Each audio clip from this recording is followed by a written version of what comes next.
পেছালো রোহিঙ্গা প্রত্যাবাসনের সময়সূচি, প্রস্তুত নয় ট্রানজিট ক্যাম্প, চলছে তালিকা ও যাচাই বাছাইয়ের কাজ। অর্থনৈতিক উন্নয়নে নিরাপদ বাণিজ্য পরিবেশ গড়ে তুলুন, মন্ত্রিসভায় প্রধানমন্ত্রী। মার্চে উন্নয়নশীল দেশ হবে বাংলাদেশ। নিউ মার্কেট ভবন দোতলা করার প্রতিবাদে ব্যবসায়ীদের বিক্ষোভ, সড়ক অবরোধ, যানজটের নাকাল রাজধানীবাসী। সুনির্দিষ্ট অভিযোগে শিক্ষা মন্ত্রণালয়ের 2 কর্মী গ্রেফতার, বললেন স্বরাষ্ট্রমন্ত্রী। বিভাগীয় ব্যবস্থা নেওয়ার আশ্বাস শিক্ষামন্ত্রীর।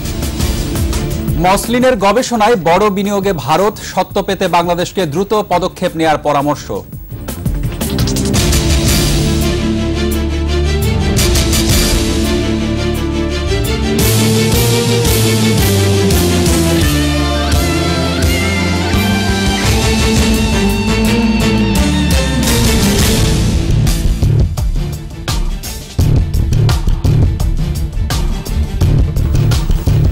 ফার্স্ট সিকিউরিটি ইসলামী ব্যাংক লিমিটেড সংবাদ শিরোনাম। আমন্ত্রণ জানাচ্ছি সন্ধ্যা 7টার 21 সংবাদে। আপনাদের সাথে আছি আমি রক্তিম ত্রিপুরা এবং আমি ফেরদৌসী আহমেদ। এগিয়ে চলো কল্পনার রাজ্যে। এছাড়া সংবাদে আরও থাকছে অঞ্জলি ও আরতিতে বিদ্যা দেবী সরস্বতীর আরাধনা, বন্ড সম্প্রদায় নির্বিশেষে জ্ঞানের আলো ছড়িয়ে দেওয়ার আহ্বান।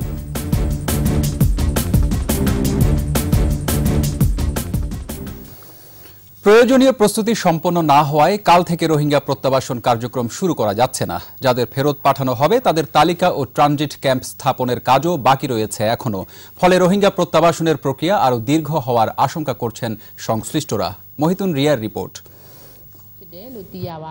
একের পর এক চুক্তির পরও কার্যকর করা যাচ্ছে না কোনোটাই। জীবন বাঁচাতে আশ্রয় নেওয়া 6.5 লাখেরও বেশি রোহিঙ্গাকে সহসাই মিয়ানমারে ফেরত পাঠানোর প্রক্রিয়া খানিকটা অনিশ্চিত হয়ে পড়েছে। সম্প্রতি বাংলাদেশ মিয়ানমারের মধ্যকার চুক্তি অনুযায়ী 23 জানুয়ারি থেকে রোহিঙ্গাদের প্রত্যাবাসন শুরুর কথা ছিল। তবে রোববার ঢাকায় কূটনীতিকদের সাথে বৈঠকের পর পররাষ্ট্রমন্ত্রী আবুল হাসান মাহমুদ আলী জানিয়েছিলেন, রোহিঙ্গাদের ফেরত পাঠানোর দিনক্ষণ বলা কঠিন। আন্তর্জাতিক মহলের সহায়তাও চান তিনি। আমি তারিখ সম্বন্ধে কিছু বলতে চাই না। এবার বাংলাদেশের শরণার্থী, ত্রাণ ও পুনর্বাসন বিষয়ক কমিশনার আবুল কালাম নিশ্চিত করলেন, প্রস্তুতি সম্পূর্ণ না হওয়ায় রোহিঙ্গাদের ফেরত পাঠানো যাচ্ছে না। তার বরাত দিয়ে বার্তা সংস্থা রয়টার্স জানায়, এখনো অনেক কাজ বাকি। টেলিফোনের সাক্ষাৎকারে ওই কর্মকর্তা আরও বলেন, যাদের ফেরত পাঠানো হবে তাদের তালিকা এখনো প্রস্তুত হয়নি। এমনকি ভেরিফিকেশন ও ট্রানজিট ক্যাম্প স্থাপনের কাজও বাকি রয়েছে। তবে কবে নাগাদ রোহিঙ্গাদের মিয়ানমারে ফেরত পাঠানো শুরু হবে সে ব্যাপারেও তাৎক্ষণিকভাবে কিছু জানাতে পারেননি আবুল কালাম। এদিকে মিয়ানমারের পক্ষ থেকে সব ধরনের প্রস্তুতি নেওয়া হয়েছে বলে দাবি করেছেন দেশটির সমাজকল্যাণ, ত্রাণ ও পুনর্বাসন মন্ত্রণালয়ের মহাপরিচালক কোকো নেং। রাখাইনে হত্যা নির্যাতন শুরু হলে গেল 25 আগস্ট থেকে বাংলাদেশে পালিয়ে আসতে থাকে রোহিঙ্গারা। এরই মধ্যে এই সংখ্যা 6.5 লাখ ছাড়িয়েছে। জাতিসংঘ সহ পশ্চিমা বিশ্ব বলছে, জাতিগত নিধনের শিকার হয়েছে রোহিঙ্গারা। তবে বরাবরই এসব অভিযোগ অস্বীকার করে আসছে মিয়ানমার। মহিতুন রিয়া, 21 টেলিভিশন। এবছরের মার্চ থেকে উন্নয়নশীল দেশ হিসেবে যাত্রা শুরু হবে বাংলাদেশের। দুপুরে মন্ত্রিসভার বৈঠক শেষে সাংবাদিকদের একথা জানান মন্ত্রিপরিষদের সমন্বয় ও সংস্কার সচিব জিয়াউল আলম। এছাড়া মন্ত্রিসভার বৈঠকে অর্থনৈতিক উন্নয়নের লক্ষ্যে আরও নিরাপদ বাণিজ্য পরিবেশ গড়ে তোলার আহ্বান জানিয়েছেন প্রধানমন্ত্রী শেখ হাসিনা। তৌহিদুর রহমানের রিপোর্ট। প্রধানমন্ত্রী শেখ হাসিনার সভাপতিত্বে তাঁর কার্যালয়ে মন্ত্রিসভার বৈঠকের শুরুতে আন্তর্জাতিক কাস্টম দিবস উপলক্ষে 10 টাকা মূল্যমানের ডাক টিকিট অবমুক্ত করা হয়। এছাড়া একই মূল্যমানের উদ্বোধনী খাম ও 5 টাকা মূল্যমানের একটি ডাটা কার্ড ও বিশেষ সিলমোহর অবমুক্ত করেন প্রধানমন্ত্রী।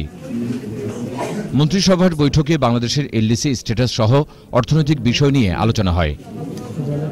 পরে সচিবালয়ের সংবাদ সম্মেলনে মন্ত্রিসভার বৈঠকের বিষয়ে সাংবাদিকদের অবহিত করেন মন্ত্রিপরিষদের সমন্বয় ও সংস্কার সচিব। উন্নয়নশীল দেশ হতে 2024 সাল পর্যন্ত সময়সীমা নির্ধারণ করা হয়েছে বলে জানান তিনি। 2017 সালের 1 অক্টোবর থেকে 31 ডিসেম্বর পর্যন্ত মোট 8টি মন্ত্রিসভা বৈঠক হয়েছে।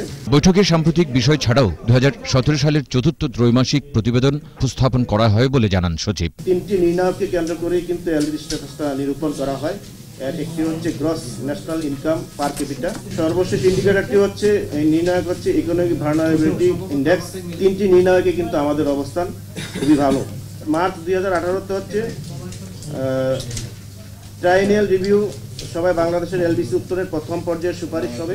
এদিকে সচিবালয়ে বাণিজ্য মন্ত্রণালয় মিলনায়তনে ব্রিফিংয়ে উন্নয়নশীল দেশে অন্তর্ভুক্তির বিষয়ে কথা বলেন বাণিজ্যমন্ত্রী তোফায়েল আহমেদ। উন্নয়নশীল দেশ হলে রপ্তানি কমবে বলে সিপিডির দেয়া বক্তব্যের সমালোচনা করেন তিনি। আমরা স্বল্পোন্নত দেশ থেকে উন্নয়নশীল দেশে পরিণত হতে চলেছি, এটা বাংলাদেশের জন্য একটা গৌরবের বিষয়। এর আগে ইন্দোনেশিয়ার রাষ্ট্রদূতের নেতৃত্বে একটি ব্যবসায়ী প্রতিনিধি দল বৈঠক করে বাণিজ্যমন্ত্রীর সঙ্গে। Touhidur Rahman, 21 television, Dhaka. Dhaka new market দোতলা করার সিদ্ধান্তের প্রতিবাদে রাস্তা অবরোধ করে বিক্ষোভ করেছেন ব্যবসায়ীরা। এ কারণে বিভিন্ন সড়কে তীব্র যানজটে ভোগান্তিতে পড়েন নগরবাসী। পরে স্থানীয় সংসদ সদস্য ব্যারিস্টার ফজলে নূর তাপসের আশ্বাসে কর্মসূচি প্রত্যাহার করে নেন ব্যবসায়ীরা। বিস্তারিত আহমদ বাবুর রিপোর্টে। ঢাকা নিউ মার্কেটের উপরে দোতলা করার সিদ্ধান্ত নিয়েছে ঢাকা দক্ষিণ সিটি কর্পোরেশন। বিষয়টি জানতে পেরে সোমবার প্রতিবাদে দুপুর 12টা থেকে নীলক্ষেত মোড় অবরোধ করে বিক্ষোভ শুরু করে নিউ মার্কেটের ব্যবসায়ীরা। তাদের দাবি, মার্কেটের পরিবেশ নষ্ট করে দোতলা করছে সিটি কর্পোরেশন। ঢাকার ঐতিহ্য রক্ষায় আন্দোলন চলতে থাকবে। আবার দোতলা করা হয়, মার্কেটের অবস্থা অনেক সিরিয়াস হয়ে যাবে। গাড়ি ঘোড়া নিয়ে আইসা তারা যারা কাস্টমার আসে তারা সবাই ঠিকভাবে মার্কেট করতে পারে। এখন যদি আমাদের দোতলা করে তাহলে আমাদের মার্কেটের সৌন্দর্য নষ্ট হয়ে যাবে। ঢাকা নিউ মার্কেট ঢাকার ঐতিহ্য, অতএব ঢাকার ঐতিহ্যকে আমরা ধ্বংস হতে দেব না।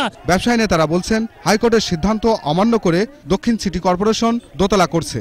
এই স্ট্রাকচার যদি তৈরি হয় এবং দোকান বরাদ্দ হয়, ঢাকা নিউ মার্কেটের বর্তমান যে মার্কেট তার পরিবেশ, ব্যবসায়িক পরিবেশ সম্পূর্ণ নষ্ট হয়ে যাবে। স্থানীয় সংসদ সদস্য নীলক্ষেত মোড়ে এসে ব্যবসায়ীদের সঙ্গে একত্রতা ঘোষণা করে সিটি কর্পোরেশনের সিদ্ধান্ত প্রত্যাহারের অনুরোধ করেন। আমি দক্ষিণ সিটি কর্পোরেশনের নির্বাচিত মেয়র জনাব সাইদ খোকন সাহেবের সাথে আলাপ করব, যাতে করে তাদের এই উদ্যোগ যেন তারা উইথড্র করে, পরিহার করে। আমি আপনাদেরকে অনুরোধ করছি, আপনারা আজকে এই অবস্থান যে কর্মসূচি নিয়েছেন, আপনারা অনতিবিলম্বে এটা প্রত্যাহার করে নেবেন, কারণ সাধারণ মানুষের অনেক ভোগান্তি হচ্ছে। পরে কর্মসূচি তুলে নেন ব্যবসায়ীরা। এই মুহূর্তে আমরা ঢাকা নিউ মার্কেটের ব্যবসায়ীরা নিজ নিজ ব্যবসা প্রতিষ্ঠানে ইনশাআল্লাহ তাআলা ফেরত যাব। আহমদ বাবু, 21 টেলিভিশন, ঢাকা। গোয়েন্দা পুলিশ সুনির্দিষ্ট অভিযোগের ভিত্তিতেই শিক্ষামন্ত্রীর ব্যক্তিগত কর্মকর্তা এবং শিক্ষা মন্ত্রণালয়ের সংযুক্ত মাধ্যমিক ও উচ্চশিক্ষা অধিদপ্তরের উচ্চমান সহকারীকে আটক করেছে বলে জানিয়েছেন স্বরাষ্ট্রমন্ত্রী আসাদুজ্জামান খান কামাল। আর শিক্ষামন্ত্রী নুরুল ইসলাম নাহিদ বলেছেন, অপরাধ প্রমাণিত হলে তারা শাস্তি পাবে। আটককৃতদের আগামীকাল আদালতে তোলার কথা রয়েছে বলে জানিয়েছে পুলিশ। মফিউর রহমানের রিপোর্ট। দু একদিন আগে শিক্ষামন্ত্রীর ব্যক্তিগত কর্মকর্তা মোতালেব হোসেন, শিক্ষা মন্ত্রণালয়ের সংযুক্ত মাধ্যমিক ও উচ্চ মাধ্যমিক অধিদপ্তর মাওসির উচ্চমান সহকারী নাসির উদ্দিন এবং লেকহেড গ্রামার স্কুলের পরিচালক খালেদ হাসান মতিন নিখোঁজ হন বলে অভিযোগ ওঠে। রোববার রাতে তাদের গ্রেফতারের কথা জানায় গোয়েন্দা পুলিশ। তাদেরকে সুনির্দিষ্ট অভিযোগের ভিত্তিতে গ্রেফতার করা হয়েছে বলে জানিয়েছে পুলিশ। গুলশান এবং বসিলা এলাকা থেকে এই তিনজনকে আমরা গ্রেফতার করেছি। এর মধ্যে নাসির উদ্দিনের কাছে আমরা 1,30,000 টাকা পেয়েছি। বর্তমানে তারা ঢাকা মহানগর গোয়েন্দা পুলিশের হেফাজতে রয়েছে। জিজ্ঞাসাবাদ শেষে অভিযুক্তদের আদালতে নেওয়া হবে বলে জানিয়েছে পুলিশ। স্বরাষ্ট্রমন্ত্রী বলছেন, সুনির্দিষ্ট অভিযোগের ভিত্তিতেই শিক্ষা মন্ত্রণালয়ের কর্মকর্তাদের গ্রেপ্তার করা হয়েছে। সুনির্দিষ্ট অভিযোগের প্রেক্ষিতেই গোয়েন্দা পুলিশ তাদেরকে 2 জায়গা থেকে 3 জনকে আটক করেছেন। তার বিরুদ্ধে যে অভিযোগগুলো সেইগুলো নিশ্চয়ই আপনারা কিছুক্ষণের মধ্যে জানতে পারবেন। আর শিক্ষামন্ত্রী বলছেন, অভিযোগ প্রমাণিত হলে আইন অনুযায়ী শাস্তির পাশাপাশি বিভাগীয় শাস্তিও নিশ্চিত করা হবে। যা কিছু হোক না কেন, আইনে তাদের অপরাধের জন্য যে ব্যবস্থা আছে সেই ব্যবস্থা নেওয়া হবে। শিক্ষা মন্ত্রণালয়ের ওইসব কর্মকর্তা তাদের বেতন ভাতার তুলনায় অনেক বেশি বিলাসবহুল জীবনযাপন করেন বলে অভিযোগ রয়েছে। এর মধ্যে শিক্ষামন্ত্রীর ব্যক্তিগত কর্মকর্তা মোতালেব হোসেন রাজধানীর বসিলায় 7 তলা বাড়ি বানাচ্ছেন। মফিউর রহমান, 21 টেলিভিশন, ঢাকা। আমাদের সাপ্তাহিক আয়োজন সোশ্যাল ইসলামী ব্যাংক লিমিটেড, সম্ভাবনার বাংলাদেশ।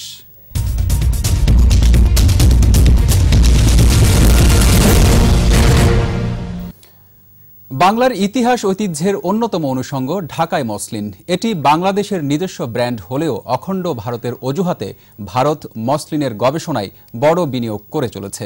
গবেষকরা বলছেন, দ্রুত উদ্যোগ না নিলে মসলিনের সত্ত্ব হারাতে পারে বাংলাদেশ। আর রাষ্ট্রীয়ভাবে পদক্ষেপ নেওয়া হলে 2 বছরেরও কম সময়ে শতভাগ বা এর কাছাকাছি মানসম্পন্ন মসলিন কাপড় তৈরি করা সম্ভব বলে জানিয়েছেন তারা। মোহাম্মদ নুরুন নবীর রিপোর্ট। সূক্ষ্ম সুতা আর তাঁতিদের বিশেষ বুনন কৌশলে অতীব স্বচ্ছ কাপড় তৈরি হতো বলেই ঢাকাই মসলিনের বিশেষ কদর ছিল মুঘল সম্রাট এমনকি ব্রিটিশ রাজ পরিবারেও। কিন্তু শিল্প বিপ্লবের ধাক্কা আর ব্রিটিশদের ষড়যন্ত্রে চিরতরে বন্ধ হয়ে যায় মসলিনের 400 বছরের পথ চলা। এমনকি গেল 180 বছরে আনুষ্ঠানিকভাবে চাষাবাদ হয়নি মসলিনের কাঁচামাল ফ্রুটিকার্পাস গাছ এর। 7 সমুদ্র 13 নদী পেরিয়ে সুনাম ছড়িয়ে পড়েছিল যে ঢাকাই মসলিনের, তার ঐতিহ্য খুঁজতে বিচ্ছিন্নভাবে চলছে গবেষণা। ফ্রুটিকার্পাসের কাছাকাছি প্রজাতির তুলার গাছ নিয়েও পরীক্ষা নিরীক্ষা হচ্ছে। এই গাছের সেন্টার অব অরিজিন যে গাজীপুরের কাপাসিয়ায়, সেটাও নিশ্চিত হওয়া গেছে। এই তুলার সাথে প্রকৃত মসলিনের সাদৃশ্য 70 ভাগ বলে দাবি বেসরকারি সংস্থা দ্রিক এর। 15% variation, even 20% variation over 400 years, we can easily accept যে ডিন মিউটেশনের কারণে ডিফারেন্সটা তৈরি হয়েছে। তবে মসলিনকে আদিরূপে ফেরাতে রয়েছে বেশ কিছু চ্যালেঞ্জও। তার মধ্যে প্রকৃত গাছের তুলা নিশ্চিত করা, 400 কাউন্টের উপরে সুতা তৈরি, কাপড় বুননে সে সময়ের মতো দক্ষ তাঁতি তৈরি করাও অন্যতম। বিশেষজ্ঞরা বলছেন, এই গবেষণার কর্মযোগ্য হতে হবে রাষ্ট্রীয়ভাবে। জিআইএস এর ভিত্তিতে এটাকে আইডেন্টিফাই করে বলতে পারি যে আমাদের অঞ্চলের এইটা একটা শস্য ছিল, আছে, এবং এইটা দিয়ে এখন ওটাকে পুরাটাকে পুনরুদ্ধার করা সহজ। এফোর্ট ইন অল রেসপেক্টস, তার সার্চ করা, কটনের প্রোডাকশন করে সেটা রিসার্চ করা। জিন সিকোয়েন্সিং কিংবা জেনোম সিকোয়েন্স করে মালিকানা সুরক্ষিত না করলে মসলিনের সত্ত্ব হারানোর শঙ্কাও রয়েছে। অন্য একজন যদি ওটাকে আগে প্রোটেক্ট করে ফেলে, তাহলে তখন আমি বলতে পারবো না আমার ম্যাটেরিয়াল এটা। পশ্চিমবঙ্গে তারা চাচ্ছে এটাকে আইডেন্টিফাই করে অনেক টাকা খরচ করে কাজ করার চেষ্টা করছে। আশার কথা, এরই মধ্যে একটি প্রকল্পের প্রস্তাব রয়েছে পরিকল্পনা কমিশনের অনুমোদনের অপেক্ষায়। যদি প্রকল্পটা অনুমোদিত হয়ে আসে, আমি বিশ্বাস করি যে আগামী 1 বছরের মধ্যেই এটা মোটামুটি একটা ভালো ফলাফল পাওয়া যেতে পারে। ভৌগোলিকভাবে মসলিনের সত্ত্বের জিওগ্রাফিক্যাল ইন্ডিকেশন বা জিআই এর আবেদন কপিরাইটে গৃহীত হয়েছে বলে জানান তাঁত বোর্ডের এই কর্মকর্তা। মোহাম্মদ নুরুন নবী, 21 টেলিভিশন, ঢাকা। বিভিন্ন আনুষ্ঠানিকতায় সারা দেশে উদযাপিত হচ্ছে বিদ্যার দেবী সরস্বতী পূজা। শিক্ষা, সঙ্গীত এবং জ্ঞানের পরিপূর্ণতার আশায় বিভিন্ন মণ্ডপে দেবী সরস্বতী পূজা করছেন সনাতন ধর্মাবলম্বীরা। জ্ঞান অর্জনের পথ সুগম হওয়ার পাশাপাশি দেবীর কাছে দেশের সার্বিক মঙ্গল কামনা করছেন পুণ্যার্থীরা। দেখুন প্রণব চক্রবর্তীর রিপোর্ট। শ্বেত শুভ্র বসনে পরিপুষ্ট দেবী সরস্বতী, যার বাহন রাজহংস। বিনা হাতে সুনয়না দেবীর আগমন হয় প্রতি বছর মাঘ মাসের শুক্লপক্ষের পঞ্চমী তিথিতে। বিভিন্ন রকম ফল দিয়ে নৈবেদ্য সাজিয়ে নানা উপাচারে করা হয় বিদ্যা, জ্ঞান আর সঙ্গীতের দেবী সরস্বতীর পূজা। ভক্তদের মঙ্গল প্রদীপ আর ধূপের ধোঁয়ায় অজ্ঞতার অন্ধকার দূর করে আলোর পথে ধাবিত হতে প্রার্থনা করেন সবাই। সবাই যাতে সুস্থ থাকে, ভালো থাকে। জিএসটি পরীক্ষায় আমি ক্লাসে যেন ফার্স্ট হই। আমি গান শিখি, আমি জ্ঞান বিদ্যা সব চাচ্ছি। উৎসব সবার জন্য, ধর্ম যার যার। জ্ঞানের যে পরিধি, এটা যেন আরো বিস্তৃত করে, এটাই চাই মার কাছে। সরস্বতী যেহেতু বিদ্যার দেবী, তাই তার সামনে হাতে খড়ি দেয়া হয় শিশুদের। পড়ালেখা করে উজ্জ্বল ভবিষ্যতের আশায় দেয়া হয় পুষ্পাঞ্জলি। ধর্মীয় রীতি অনুযায়ী বাচ্চাকে হাতে খড়ি দিয়ে পদার্পণ করে তারপরে বিদ্যালয়ে পাঠাতে হয়। ক্লাস 3-তে উঠতে পারি, ভালো পড়াশোনা করতে পারি। সুনাগরিক হিসেবে গড়ে তুলতে আমাদেরকে আশীর্বাদ করেন, মায়ের কাছে এই আমাদের প্রার্থনা ছিল। প্রতি বছরের মতো এবারও ঢাকা বিশ্ববিদ্যালয়ের জগন্নাথ হলে আয়োজন করা হয় সরস্বতী পূজার। প্রতিটি বিভাগ আলাদা করে মোট 63টি মণ্ডপে করে পূজার আনুষ্ঠানিকতা। মা সরস্বতী মূলত বিদ্যার দেবী, কিন্তু উপস্থিত পুণ্যার্থীদের সকলেরই চাওয়া জ্ঞান, বুদ্ধি, সেই সাথে দেশের সমৃদ্ধি কামনা, যেন বিশ্বের সাথে তাল মিলিয়ে দেশ এগিয়ে যেতে পারে। দেশের সর্বোচ্চ বিচারালয় সুপ্রিম কোর্টেও ছিল সরস্বতী পূজার আয়োজন। সেখানে উপস্থিত ছিলেন ভারপ্রাপ্ত প্রধান বিচারপতি আব্দুল ওয়াহাব মিয়া, আপিল বিভাগ ও হাইকোর্ট বিভাগের বিচারপতিবৃন্দ, অ্যাটর্নি জেনারেল, সুপ্রিম কোর্ট বারের নেতৃবৃন্দ এবং আইনজীবীরা। প্রণব চক্রবর্তী, 21 টেলিভিশন, ঢাকা। নিচ্ছি ইসলামী ব্যাংক বিরতি। যখন ফিরছি তখন অন্যান্য খবরের সঙ্গে আরও থাকছে। নেতাদের কারাগারে রেখে নির্বাচন নয় বললেন ফখরুল। দুর্নীতিবাজদের ক্ষমতায় দেখতে চায় না জনগণ, মন্তব্য হানিফের। উন্নয়ন পরিকল্পনায় প্রবাসীদের যুক্ত করলে বাড়বে রেমিটেন্স, বলছেন বিশিষ্টজনরা। পৃথক বিনিয়োগ বোর্ড গঠনের তাগিদ।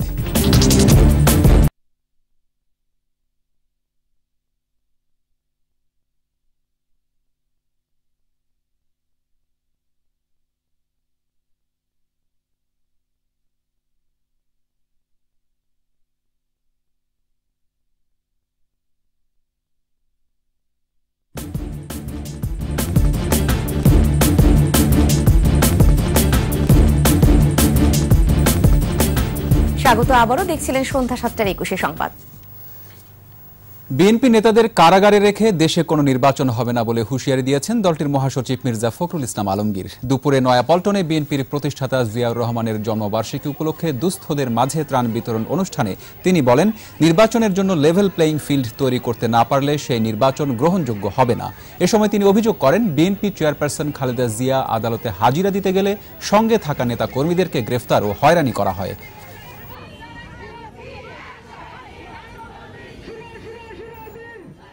৭৮,০০০ মামলা করা হয়েছে বিরোধী দলের নেতা কর্মীদের বিরুদ্ধে।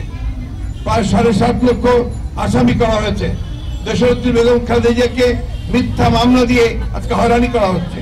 আমাদের খুব পরিষ্কার কথা, এইসব মিথ্যা মামলা দিয়ে বিরোধী দলের নেতা কর্মীদেরকে কারাগারে রেখে তাদের বিরুদ্ধে মামলা দিয়ে কোনো নির্বাচন এখানে হবে না।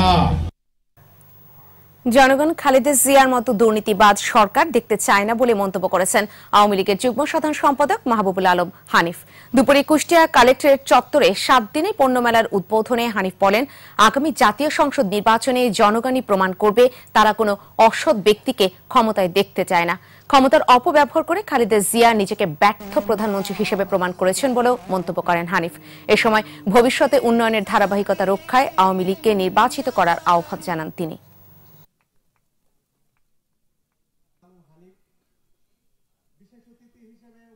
বাংলাদেশের মানুষকে আর বোকা ভাবার কোনো সুযোগ নেই যে একটা দুর্নীতিবাজ, দুর্নীতিতে অভিযুক্ত কাঠগড়ায় ঘুরতেছে একটা ব্যর্থ সাবেক প্রধানমন্ত্রী বা একটা রাজনৈতিক দলের নেত্রীর প্রতি জনগণের আস্থা প্রকাশ করবে, এটা যারা ভাবে তাদের এটা পাগলের সুখ মনে মনে ছাড়া কিছুই নয়। 21 আগস্ট গ্রেনেড হামলা মামলায় বিএনপির সিনিয়র ভাইস চেয়ারম্যান তারেক রহমানকে নির্দোষ দাবি করে আদালতে যুক্তিতর্ক উপস্থাপন করেছেন রাষ্ট্রনিযুক্ত আইনজীবী। দুপুরে রাজধানীর পুরনো কেন্দ্রীয় কারাগারের ভবনে স্থাপিত আদালতে তারেক রহমানের পক্ষে যুক্তিতর্ক উপস্থাপন হয়। পরে আইনজীবী আবুল কালাম মোহাম্মদ আক্তার হোসেন বলেন, ঘটনার সময় তিনি রাষ্ট্রীয় কিংবা দলীয় কোনো দায়িত্বে ছিলেন না। পরে রাষ্ট্রপক্ষের আইনজীবী সৈয়দ রেজাউর রহমান বলেন, তারেক রহমানের বিরুদ্ধে সমস্ত সাক্ষ্য প্রমাণ আদালতে উপস্থাপন করা হয়েছে, তার সর্বোচ্চ শাস্তিও চাওয়া হয়েছে বলেও জানান তিনি। যুক্তিতর্ক উপস্থাপন শেষে মঙ্গলবার সকাল 11টা পর্যন্ত আদালত মুলতবি করা হয়। প্রবাসীদের সম্পৃক্ত করে অর্থনৈতিক উন্নয়নের পরিকল্পনা করলে দেশে কয়েক গুণ বেশি রেমিটেন্স আসবে বলে মনে করছেন অল ইউরোপিয়ান বাংলাদেশ অ্যাসোসিয়েশনের মহাসচিব কাজী এনায়েতুল্লাহ। সকালে জাতীয় প্রেস ক্লাবে মিট দ্য প্রেস অনুষ্ঠানে তিনি একথা বলেন। শাকির আরজুর রিপোর্ট। বিশ্বের বিভিন্ন দেশে প্রায় 1 কোটি বাংলাদেশি রয়েছেন। তাদের পাঠানো অর্থ গুরুত্বপূর্ণ ভূমিকা রাখছে দেশের উন্নয়নে।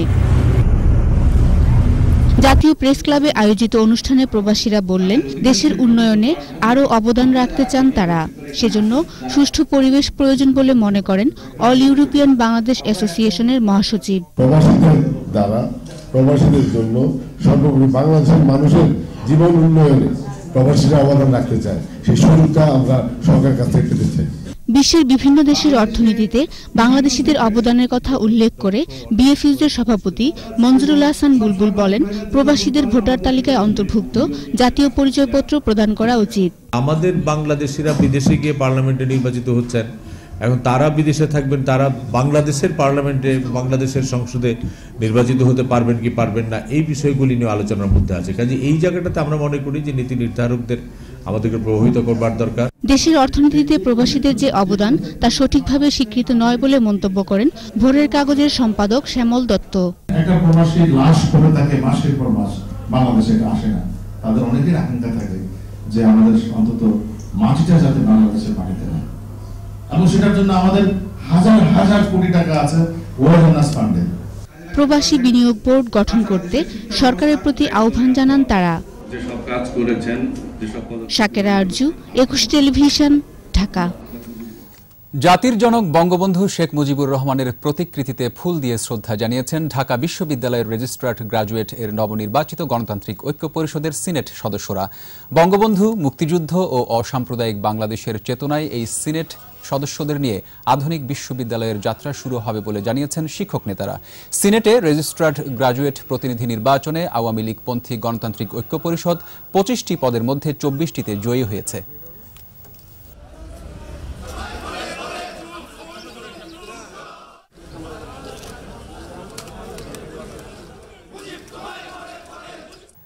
দেশে বেসরকারি খাতে টেলিভিশনের স্বপ্নদ্রষ্টা ও 21 টেলিভিশনের প্রতিষ্ঠাতা চেয়ারম্যান এএস মাহমুদের 16তম মৃত্যুবার্ষিকী আজ।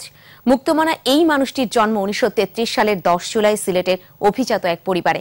2004 সালের 22 জানুয়ারি তিনি মারা যান প্রবাসে। রিপোর্টে আরো জানাচ্ছেন আকবর হোসেন সুমন। আমাদের চিন্তা ভাবনা এগুলো অনেক কিছু মানুষের কাছে পৌঁছে দেওয়ার একমাত্র উপায় মিডিয়া।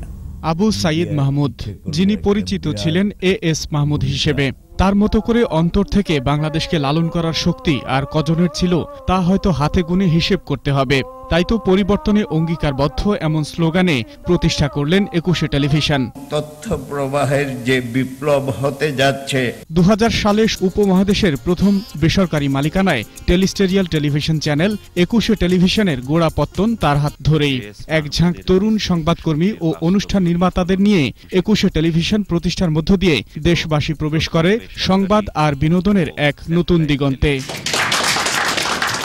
সে অনন্য সাধারণ মানুষটি এমন একটি প্রতিষ্ঠানে জন্ম দিতে পেরেছিলেন যেটিকে এখনো সারপাস করতে কেউ পারেনি। আমরা যা করতাম সেটাই ফলো হবে, এই একটা ভিশন নিয়ে 21 টেলিভিশন করা হয়েছে। যার ভাবনায় শুধুই বদলে দেবার স্বপ্ন, তিনি তো নিরন্তর ছুটে চলেছেন তার সকল শক্তি নিয়ে। তবে পরাস্ত হন অপশক্তির কাছে। বিএনপি জামায়াত জোট সরকারের আমলে 2002 সালের 29 আগস্ট 21 টেলিভিশন বন্ধ করে দেয়া হলে এএস মাহমুদ চলে যান ইংল্যান্ডে। সেখানেই 2004 সালের 22 জানুয়ারি শেষ নিঃশ্বাস ত্যাগ করেন। তার স্বজনদেরকে তিনি বলেছিলেন তার দেহ যেন বাংলাদেশের মাটিতে ফিরে না যায়। পরিবর্তনে অঙ্গীকারবদ্ধ যে চেঞ্জটা চেয়েছিলেন, চেঞ্জটা ঠিকই হয়েছে। শুভানুধ্যায়ীরা এখনো মনে করেন এমন এক মানুষের মৃত্যু বাংলাদেশের বাইরে হবার কথা ছিল না। ধীরে ধীরে সেই সত্য উন্মোচিত হয়েছে যে 21, 71 শব্দগুলো যাদের পছন্দ নয় তারাই 21 বন্ধ করেছে। বাংলাদেশের গণমাধ্যম জগতে 21 টেলিভিশন এক বিপ্লবের নাম, যার বীজ বুনেছিলেন এএস মাহমুদ। বঙ্গবন্ধু হত্যার পর উল্টো পথে চলা বাংলাদেশকে আবারও নিজস্ব সংস্কৃতির ধারায় ফেরাতে এই 21ই ছিল তার শানিত অস্ত্র। 1991 সালের 14 জানুয়ারি আবু সাইদ মাহমুদ প্রতিষ্ঠা করেন ইংরেজি দৈনিক ডেইলি স্টার। ছিলেন পত্রিকার প্রতিষ্ঠাতা চেয়ারম্যানও।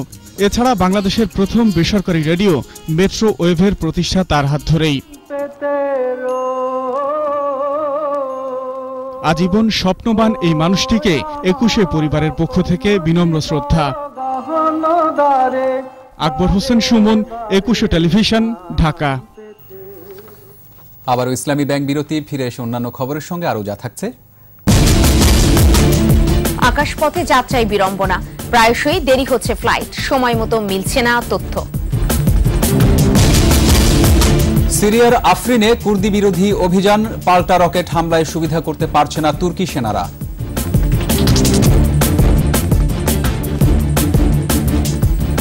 আমন্ত্রণ আবারও সন্ধ্যা 7টার 21 সংবাদে। যন্ত্রণাদায়ক হয়ে উঠেছে আকাশপথের যাত্রাও। সাম্প্রতিক সময়ে আন্তর্জাতিক ও অভ্যন্তরীণ ফ্লাইট ডিলে হচ্ছে প্রায়শই। এয়ারলাইন্সগুলো এই জন্য প্রাকৃতিক কারণ সহ নানা সমস্যার কথা বললেও শিডিউল পেছানোর বার্তা যথাযথভাবে পৌঁছানো হচ্ছে না যাত্রীদের কাছে।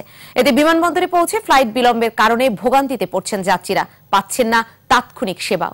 মাহমুদ হাসানের রিপোর্ট। বিদেশে যাওয়ার জন্য তো বটেই, দেশের অভ্যন্তরেও সময় বাঁচিয়ে একটু স্বাচ্ছন্দ্যে ভ্রমণের জন্য বেশি টাকা খরচ করে অনেকেই যাতায়াত করেন আকাশপথে। কিন্তু বিভিন্ন এয়ারলাইন্স এখন আর সেই স্বাচ্ছন্দ্য দিতে পারছে না যাত্রীদের। সাম্প্রতিক সময়ে কুয়াশাসহ নানা কারণে বিপর্যয় ঘটছে ফ্লাইট শিডিউলের। ফ্লাইটটি যখন নির্ধারিত সময়ে ছাড়ে না, তখনই দেখা দেয় বিপত্তি। স্বাচ্ছন্দ্যের আশায় যারা ছুটছেন তাদের পড়তে হচ্ছে ভোগান্তিতে। বিমানবন্দরেই ঘন্টার পর ঘন্টা অপেক্ষা। ডিলে হওয়ার পরে তারা ওই সান্ত্বনা স্বরূপ বলে যে কুয়াশার জন্য দেরি হচ্ছে। আমরা প্লেনে যাতায়াত করি এই জন্যই যে সময় বাঁচানোর জন্যই যাই আমরা। ফ্লাইট বিলম্বিত হলে আগে থেকেই যাত্রীদের জানানোর কথা সংশ্লিষ্ট এয়ারলাইন্সের, কিন্তু এখন সেই সেবাও মিলছে না যথাযথভাবে। মোবাইল ফোনে খুদে বার্তা বা ইমেইলে তথ্য পাঠানোর কথা বলা হলেও তা পাচ্ছেন না অনেকেই। আবার তথ্যটি সব যাত্রী জানতে পারল কিনা তাও দেখার কেউ নেই। উল্টো দায় এড়ানোর চেষ্টা করলেন এয়ারলাইন্সের এই কর্তারা। আমাদের টিকিটের সাথে একটা অপশন আছে, সেটা হচ্ছে ফোন নাম্বার, মানে প্যাসেঞ্জার অথবা যিনি টিকিট করছেন কোনো একটা কন্ট্যাক্ট নাম্বার দেওয়ার জন্য সেই কন্ট্যাক্ট নাম্বার অনুযায়ী তারা মেসেজগুলো ডেলিভার করেছেন। এখন কোনো প্যাসেঞ্জার যদি ট্রাভেল এজেন্সি থেকে টিকিট করে থাকে, সেই ট্রাভেল এজেন্সিতে আসলে কোন নাম্বারটি দিয়েছে এটা আসলে আমাদের জানার কথা না। ফ্লাইট রিশিডিউল হলে দীর্ঘক্ষণ দাঁড়িয়ে বসে সময় পার করেন যাত্রীরা। তখনও মিলে না সংশ্লিষ্ট এয়ারলাইনের সেবা, যদিও সেই অভিযোগটি মানতে নারাজ সংশ্লিষ্টরা। যদি তাৎক্ষণিক ডিলে হয় যে এয়ারপোর্টে থাকা অবস্থায়, সেক্ষেত্রে আমাদের গ্রাউন্ড সার্ভিস ডিপার্টমেন্ট আছে, সেই গ্রাউন্ড সার্ভিস এটা হ্যান্ডেল করে। একসাথে যখন অনেকগুলো ফ্লাইটে প্যাসেঞ্জার হয়ে যাচ্ছে, তখন আসলে ওই মানে নর্মাল যে কাস্টমার সার্ভিস, সেই সার্ভিসটা হয়তো দেওয়ার সুযোগটা এয়ারলাইন্সগুলোর থাকছে না। তবে এয়ারলাইন্সগুলোতে এমন অবস্থা থেকে বেরিয়ে এসে যাত্রী সেবার মান উন্নত করার আহ্বান জানিয়েছেন যাত্রীরা। মাহমুদ হাসান, একুশে টেলিভিশন, ঢাকা। ঢাকা সৈয়দপুর ঢাকা রুটে ফ্লাইট শুরু করল দেশের শীর্ষস্থানীয় বেসরকারি এয়ারলাইন্স রিজেন্ট এয়ারওয়েজ। সকালে ঢাকা থেকে সৈয়দপুরের উদ্দেশ্যে যাত্রা করে 50 আসনের বম্বার্ডিয়ার -8Q300 উড়োজাহাজটি। রিজেন্ট এয়ারওয়েজের সিইও অবসরপ্রাপ্ত লেফটেন্যান্ট জেনারেল মোহাম্মদ ফজলে আকবর হোসেন বলেন, আন্তর্জাতিক মানের রংপুর বিভাগের যাত্রীদের আস্থার বাহন হয়ে উঠবে রিজেন্ট। অবতরণের পর সৈয়দপুর বিমানবন্দরে রুটের আনুষ্ঠানিক উদ্বোধন করেন রংপুর বেগম রোকেয়া বিশ্ববিদ্যালয়ের উপাচার্য ড নাজমুল হাসান কলিমুল্লাহ। সর্বনিম্ন ভাড়া ওয়ান ওয়ে 2,699 টাকা এবং রিটার্ন টিকিট 5,398 টাকা।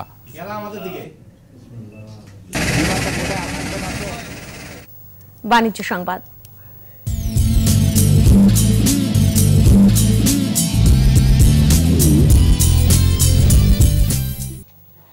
সামাজিক দায়বদ্ধতার অংশ হিসেবে ঢাকা মেট্রোপলিটন পুলিশকে অনুদান হিসেবে একটি পিকআপ দিয়েছে পূবালী ব্যাংক লিমিটেড।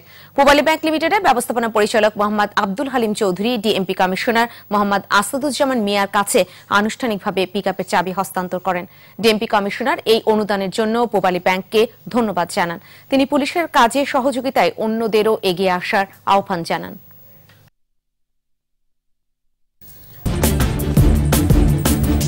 আমন্ত্রণ আবারও দেখছিলেন সন্ধ্যা 7টার 21 সংবাদ।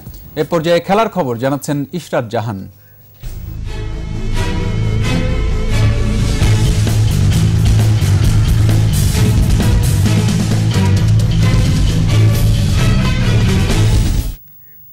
ধন্যবাদ।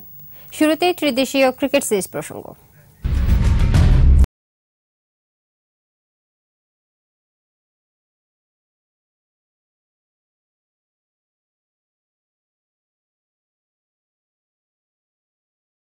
ত্রিদেশীয় সিরিজে নিজেদের তৃতীয় ম্যাচে কাল জিম্বাবুয়ের বিপক্ষে মাঠে নামছে বাংলাদেশ। মিরপুর শেরেবাংলা স্টেডিয়ামে ম্যাচ শুরু হবে দুপুর 12টায়।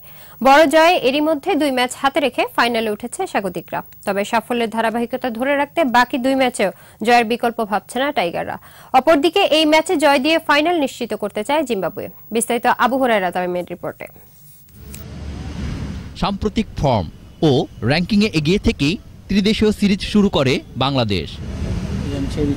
মাঠেও সাফল্যের ধারাবাহিকতা দেখিয়েছে টাইগাররা। প্রথম 2 ম্যাচে জিম্বাবুয়ে ও শ্রীলঙ্কাকে বড় ব্যবধানে হারিয়ে বোনাস পয়েন্ট নিয়ে 2 ম্যাচ হাতে রেখেই ফাইনালে ওঠে স্বাগতিক বাংলাদেশ। তবে জিম্বাবুয়ের বিপক্ষে নিয়মরক্ষার ম্যাচকেও হালকাভাবে না নেয়ার কথা জানিয়েছেন ওপেনার তামিম ইকবাল। আমরা মনে করি যে আমাদের আরো ভালো কিছু করার সুযোগ আছে, ওই জিনিসগুলো কন্টিনিউ করবো আর ফাইনালে যার সাথে দেখা হবে ওইভাবে করে খেলবো। আমার কাছে মনে হয় this 2 match is equally important. End of the day it's an international ODI. If you score 100 it will be count as 100 and if you take 5 wickets it will count as 5 wicket. এদিকে ম্যাচটি বাংলাদেশের জন্য গুরুত্বহীন হলেও জিম্বাবুয়ের জন্য বাঁচা মরার লড়াই। বাংলাদেশকে হারাতে পারলে ফাইনালে ওঠা অনেকটাই নিশ্চিত হয়ে যাবে জিম্বাবুয়ের। টাইগারদের কাছে প্রথম ম্যাচে হারলেও নিজেদের শতভাগ উজাড় করে দিতে পারলে স্বাগতিকদের হারানো সম্ভব বলে মনে করেন জিম্বাবুয়ের wicketkeeper batsman Peter Moore. We understand that Bangladesh obviously playing at home, they want to win the match and they've got a big crowd and a lot of support, but we played close to 100% of our capability. There's no reason why we can't beat Bangladesh. শুধু Bangladesh Zimbabwe নয়, শ্রীলঙ্কাও তাকিয়ে থাকবে এই ম্যাচের দিকে। Abu Hurairah Tamim, 21 television, Dhaka. Bangladesh cricket লিগের দ্বিতীয় দিন শেষে বিসিবি উত্তরাঞ্চলের বিপক্ষে প্রথম ইনিংসে 2 উইকেটে 125 রান করেছে প্রাইম ব্যাংক দক্ষিণাঞ্চল। রাজশাহীতে দিন শেষে ইমরুল কায়েস 58 এবং তুষার ইমরান অপরাজিত আছেন 23 রানে। এর আগে প্রথম ইনিংসে জুনায়েদ সিদ্দিকী আর মিজানুর রহমানের জোড়া সেঞ্চুরিতে সব উইকেট হারিয়ে 408 রান তোলে উত্তরাঞ্চল। মিজানুর 106 এবং জুনায়েদ করেন 137 রান। বিকেএসপিতে দিনের অন্য ম্যাচে মধ্যাঞ্চলের বিপক্ষে জাকির হোসেনের ডাবল সেঞ্চুরিতে 6 উইকেটে 735 রানে ইনিংস ঘোষণা করে ইসলামী ব্যাংক পূর্বাঞ্চল।